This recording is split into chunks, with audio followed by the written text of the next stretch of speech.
नमः जय महाकाल। दोस्तों शास्त्रों में पितृपक्ष की सभी तिथियां महत्वपूर्ण मानी जाती हैं क्योंकि हर तिथि पर किसी न किसी के पितृ का देहांत होता है और वे सभी अपने पितरों के लिए श्राद्ध तर्पण आदि का कार्य करते हैं, ब्राह्मणों को भोजन कराते हैं। लेकिन शास्त्रों में 3 तिथियों का विशेष उल्लेख किया गया है और उनमें पितरों की तृप्ति के लिए कई कार्य किए जाते हैं। कहा जाता है यदि आप इन तिथियों पर पितरों के लिए कोई कार्य करते हैं तो आपके पितर आपसे प्रसन्न होकर आपको आशीर्वाद देते हैं, आपके वंश को आगे बढ़ाते हैं। वहीं यदि आप इन तिथियों पर पितरों के लिए कोई भी कार्य नहीं करते तो पितरों का आशीर्वाद प्राप्त नहीं होता और आपके पितर आपसे नाराज होते हैं। हर साल भादो पूर्णिमा से पितृपक्ष प्रारंभ होते हैं और अश्विन अमावस्या तक पितृपक्ष का समापन होता है। 16 दिन पितर अपने वंशजों के बीच धरती पर होते हैं।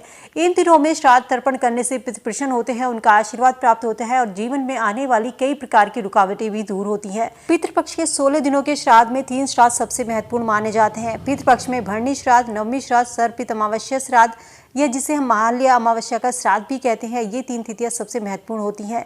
इस साल 2 अक्टूबर को चतुर्थी श्राद्ध के साथ ही भरणी श्राद्ध भी किया जाएगा।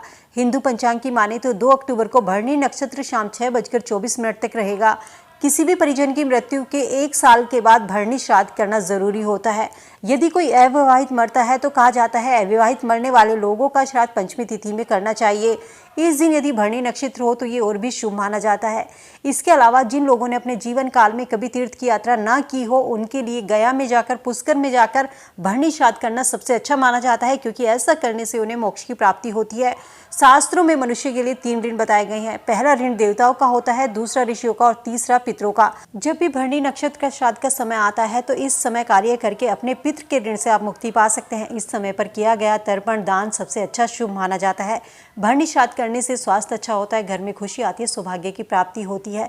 इस दिन श्राद्ध कर्म करने से हमारे पितृ तृप्त होते हैं, उनकी आत्माओं को शांति मिलती है। शास्त्रों में भरणी श्राद्ध करने के कुछ नियम बताए गए हैं। कहा जाता है श्राद्ध हमेशा अपनी भूमि पर, अपने घर पर ही करना चाहिए। किसी नदी के किनारे पर भी आप श्राद्ध को कर सकते हैं।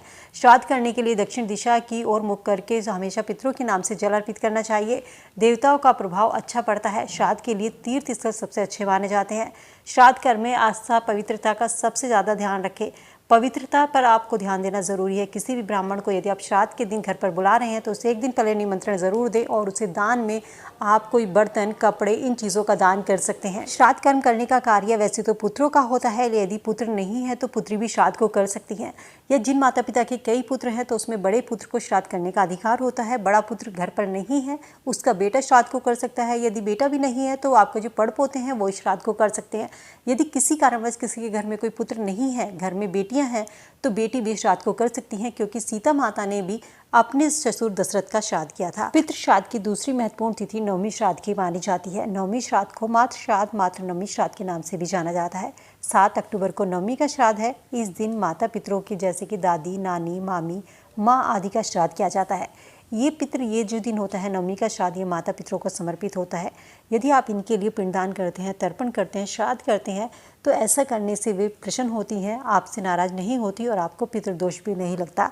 इसके अलावा जो सबसे बड़ी तिथि मानी जाती है वो सर्पित्र अमावस्या या अमावस्या का श्राद्ध माना जाता है। अश्विन अमावस्या को सर्पित्र अमावस्या का श्राद्ध किया जाता है जो कि सबसे आखिर का श्राद्ध होता है। इस साल ये श्राद्ध 14 अक्टूबर को किया जाएगा। सर्पित्र अमावस्या के दिन उन पितरों का श्राद्ध किया जाता है जिनके निधन की तिथि मालूम नहीं है। आपको अपने पितरों की तिथि मालूम नहीं है या आप भूल गए हैं तो ऐसे में आप सर्पित्र अमावस्या के दिन सभी भूले बिसरों के नाम से, अज्ञात पितरों के नाम से श्राद्ध तर्पण कर सकते हैं, पिंडदान कर सकते हैं, ब्राह्मणों को भोजन करा सकते हैं। आपके द्वारा निकाला गया भोजन का अंश जो कि तोरी के पत्तों पर निकाला जाता है वो आपके पितरों को समर्पित होता है। आपके पितर उस भोजन को ग्रहण करके प्रसन्न होते हैं। ये जो भोजन का अंश हम निकालते हैं ये गाय के लिए, कुत्तों के लिए, कौवों के लिए निकाला जाता है। तो इस दिन 16 दिन के जितने भी श्राद्ध होते हैं भूले बिसरे वो सर्पित अमावस्या के दिन किए जाते हैं और ये श्राद्ध सबसे महत्वपूर्ण श्राद्धों में से एक होता है। तो दोस्तों उम्मीद करती हूँ वीडियो में दी गई जानकारी आप सबके लिए यूजफुल होगी। वीडियो से आप लाभ जरूर उठाएंगे। वीडियो अगर पसंद आई तो लाइक शेयर करना ना भूलें। मिलती हूँ नई वीडियो में नई जानकारी के साथ। तब तक स्वस्थ रहिए, खुश रहिए।